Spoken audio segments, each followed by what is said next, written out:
So we have received a question about whether or not God is fair. خب سلام دوباره. یه سوالی ما دریافت کردیم راجع به اینکه آیا خدا عادله یا نه. Particularly whether or not it's fair that some people never get the opportunity to hear the gospel. خب اگه بخوایم به این قضیه نگاه بکنیم که خدا عادله، پس اون قضیه‌ای که بعضیا هیچ وقت شانس شنیدن پیام انجیل رو نمیشنون چی میشه؟ So perhaps we need to think about God. بیایید یه خورده در مورد خود خدا، در مورد شخصیت و چگونگی خدا با هم دیگه فکر کنیم. God is our creator and has control over us. خدا همونجوری که هممون میدونیم آفریننده ماست و کنترل و اختیار کامل روی همه ما داره. None of us can make any demands from God. هیچ کدوم از ما نمیتونیم چیزی از خدا طلب کنیم، ادعای چیزی بکنیم. We cannot tell God that what he does is wrong and what we think is correct. ما نمیتونیم به خدا امر و نهی بکنیم و بگیم که این کاری که میکنه درسته و اون کاری که میکنه اشتباهه. And we believe what the Bible explains to us, that everything that God does is righteous and good. و به همین نحو ما به کلام کتاب مقدس که میگه هر اون چی که خدا انجام میده درست و صحیح و عادلانه است اعتقاد داریم. Now, the world around us should be sufficient to indicate that there is a God who made it. دنیای اطراف ما به خوبی نشون میده که یک نیروی برتر به اسم خدا بوده که اون رو آفریده. And if we recognize that there is a God, then we need to recognize that we have a responsibility to seek and to find out what he wants. خب اگر به این مرحله برسیم که به جهان نگاه کنیم و متوجه بشیم که یه آفریننده‌ای براش وجود داشته، به همین نحو ما مسئولیم که دنبال حقیقت بگردیم و ببینیم که خدایی که آفریننده جهان ماست از ما چی میخواد. That responsibility lies with us, and yet many people are not inclined to do it.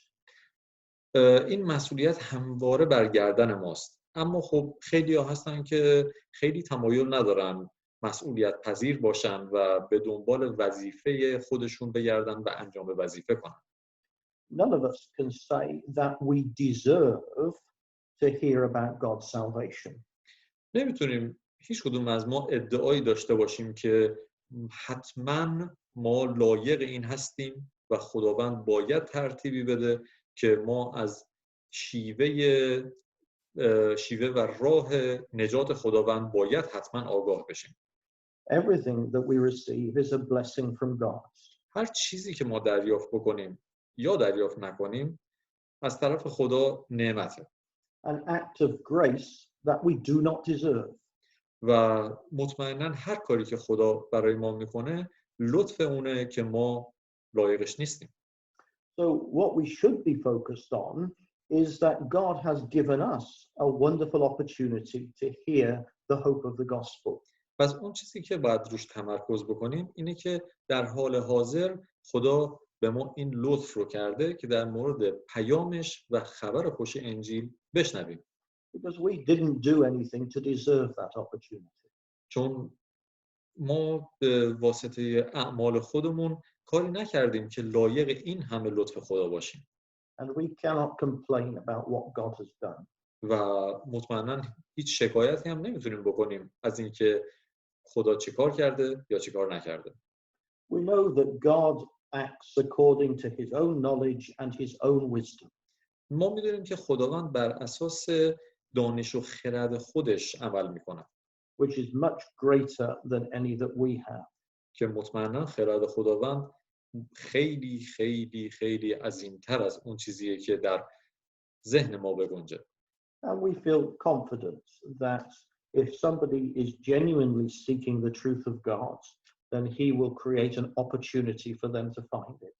ولی خب ما به اطمینان این رو میگیم و به این اعتقاد داریم که اگر کسی واقعا به دنبال حقیقت بگرده و به دنبال رضایت خدا باشه، خدا هم برای اون شرایط رو فراهم میکنه تا پیام خدا رو بشنوه. So let's give thanks for what God has done for us. پس بیایید متشکر باشیم، شکرگزار باشیم برای تمام اون کارهایی که خداوند برای ما انجام داده. And not presume to complain about God. و اینجوری فرض نکنیم که باید همیشه شاکی باشیم و از خدا همیشه انتقاد کنیم. Thank you. متشکرم از اینکه گوش دادید.